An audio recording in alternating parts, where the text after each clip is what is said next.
You will get pregnant for me and give the baby to me. মানে তুমি আর শাহেদ, তুমি হলে genetically it's gonna be part both of us. কি? আমি আর শাহেদ? তুই ঠিক আছিস তো?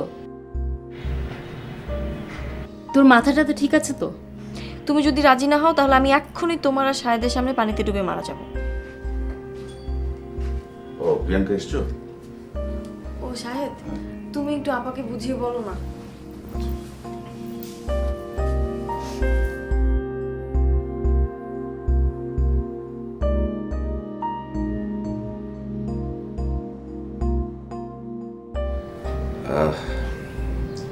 প্রিয়াঙ্কা, তুমি তো জানো যে ওর একটা সমস্যা, ভালো সমস্যায় আছে। বারবার চেক আপ করেও কোনো কিছু হচ্ছে না। দেশের বাইরে কম চেষ্টা তো করলাম না।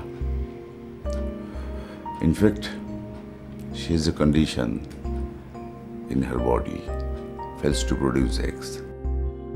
She won't able to get pregnant. If she does, unfortunately, it would probably miscarry again. Priyanka, তুমি খেয়াল করেছো কিনা জানি না, সোনিয়া কিন্তু এ নিয়ে দিনে দিনে মানসিকভাবে একেবারে ভেঙে পড়েছে। আর ডাক্তারও সেই জন্য সাজেস্ট করেছে যে অ্যাজ আর্লি অ্যাজ পসিবল একটা কিছু ব্যবস্থা নিতে। Anything you can do? Well, they pursue other option. কি? সারোগেট মাদার, যাকে বলে বার্থ মাদার।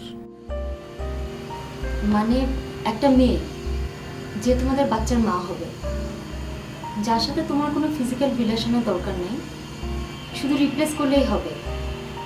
আচ্ছা, তাহলে তোমাদের একটা মেয়ে খুঁজে বের করতে হবে যে তোমাদের বাচ্চাটাকে জন্ম দিতে রাজি হবে। কিন্তু একটা সমস্যা আছে, আমাদের দু পরিবারকেই তো সবাই চেনে, সে কারণে বিষয়টা গোপনে করতে হবে। আর আমার দাদাকে তো তুমি ভালো করেই জানো, উনি ওনার নিজের বংশধর দেখার জন্য অস্থির হয়ে উঠেছেন। আমি তার একমাত্র নাতি, আবার অ্যাডাপ্টও করতে দেবেন না।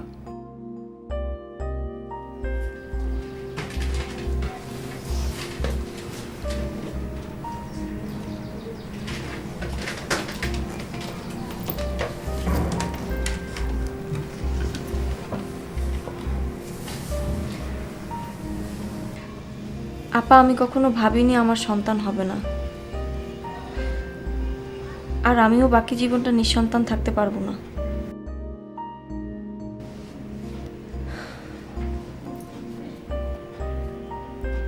কেমন করে থাকবো বল? আমি তোর বাচ্চার মা হব, তোকে বাচ্চা দিব।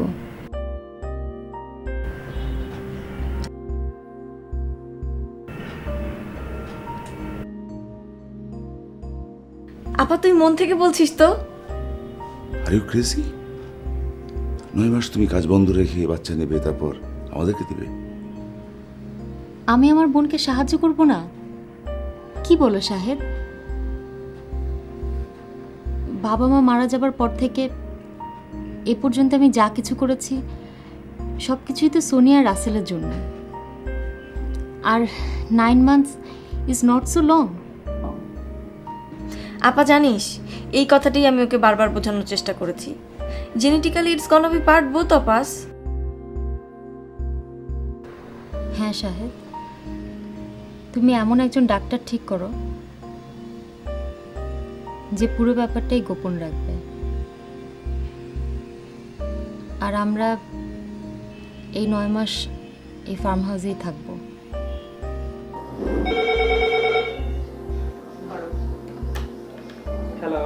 রেজা শোনো, আগামী 1 বছরের যত কন্ট্রাক্ট ছিল সব ক্যান্সেল করে দাও, সাইনিং মানিগুলো ফিরিয়ে দাও, আর সবাইকে বলো আমি দেশের বাইরে যাব।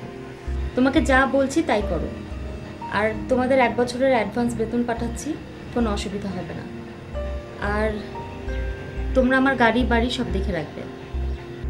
না, আজকের পর থেকে আমাকে সেলফোনেও পাবে না, তোমাকে যা বলছি তাই করো। আর শোনো, প্রেস থেকে আমাকে ফোন করলে ওদেরকে জানিয়ে দিবে আমার বোন অসুস্থ, ওকে নিয়ে দেশের বাইরে আছি।